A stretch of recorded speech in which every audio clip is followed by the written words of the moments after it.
Good morning, everyone, and welcome to Surgery Forum. Today, we will be discussing a bit about pancreatic neoplasm, mainly pancreatic ductal adenocarcinoma.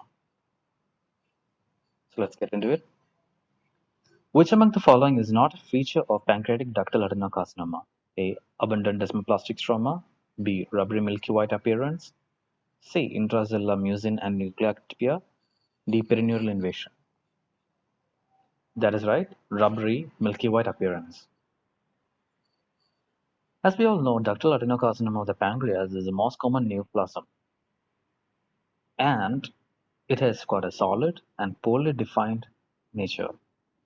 It so happens that any solid and poorly defined mass seen within the pancreas has got a high likelihood of being a pancreatic ductal adenocarcinoma than other pathologies. It is not to be sclerotic, that is, scar forming. There is abundant desmoplastic stroma in which the neoplastic glands are scattered. Because the ductal adenocarcinoma is quite sclerotic, it is quite difficult to distinguish from fibrosis of the chronic pancreatitis. The difficulty is seen in morphological, radiological, as well as pathological analysis.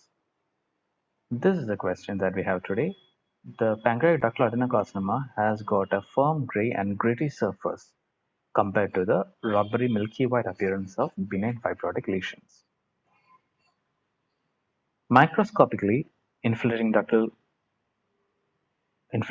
tubular glands are seen, which are widely scattered in the desmoplastic stroma, with cuboidal to columnar cells having intracellular mucin nucleotopia, and perineural invasion is seen in 80% of cases. So columnar cells may be found in cords and nests or as individual cells scattered within the desmoplastic stroma. So the features include desmoplastic stroma, variable cellularity, intracellular mucin, nucleotopia, and perineural invasion. Let's go to the next question. In the AGCC T-stage protocol, 8th edition regards extrapancreatic invasion to be what stage? T1, T2, T3, T4, or none? This question per se tries to get the candidate's knowledge regarding the changes between 7th edition and the 8th edition of AGCC. Answer is none. This is a chart showing the difference between 7th and 8th edition.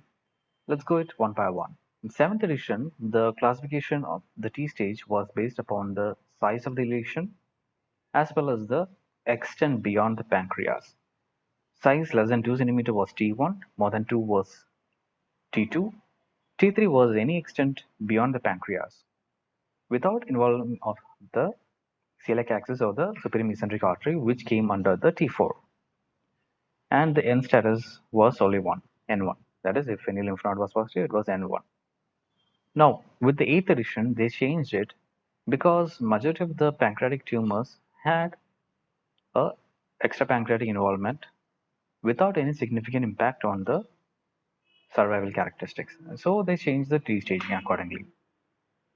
T1 being less than 2 centimeter, T2 between 2 and 4 centimeter, T3 is more than 4 centimeter, and T4 is the involvement of the celiac axis or the hepatic artery or the superior mesenteric artery, and N1 being 1 to 3 and N2 being more than 4.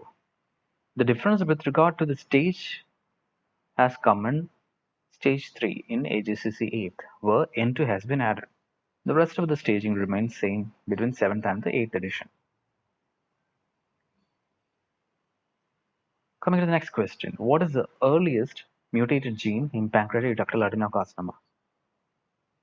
This question is quite commonly asked question and almost everyone will answer it rightly, so each and every candidate should get it right. It is KRAS. Another aspect is, what is the most common mutated gene in pancreatic ductal adenocarcinoma? The previous question was the first gene to be mutated. This question is the most common mutated gene. Fortunately, the answer is still KRAS. Let's go a bit discussion into it. This is the genetic progression of pancreatic carcinoma, and you can see the precursor lesion, that is pancreatic intraepithelial neoplasia, progress from PANIN 1A to 1B to 2 to 3 and further progress to pancreatic cancer. These are the genetic mutations that are seen sequentially. This is the earliest mutation and the most common mutation, KRAS. This is followed by HER2 mutation, P16 inactivation, and inactivation of P53, DPAC4, BRCA2, etc., finally resulting in pancreatic cancer. The mutation of codon 12 of the KRAS oncogene is the most common mutation and is seen in 95% of the ductal adenocarcinomas. Mutations of P16 or methylation of the promoter of the P16. That is the second most common, that is more than 80%. P16 mutation or the methylation of the promoter of P16 is a pathologic link which links between the pancreatic cancer and the familial atypical multiple mole melanoma syndrome. We'll discuss about the hereditary risk factors for pancreatic cancer in the subsequent session. Thank you very much.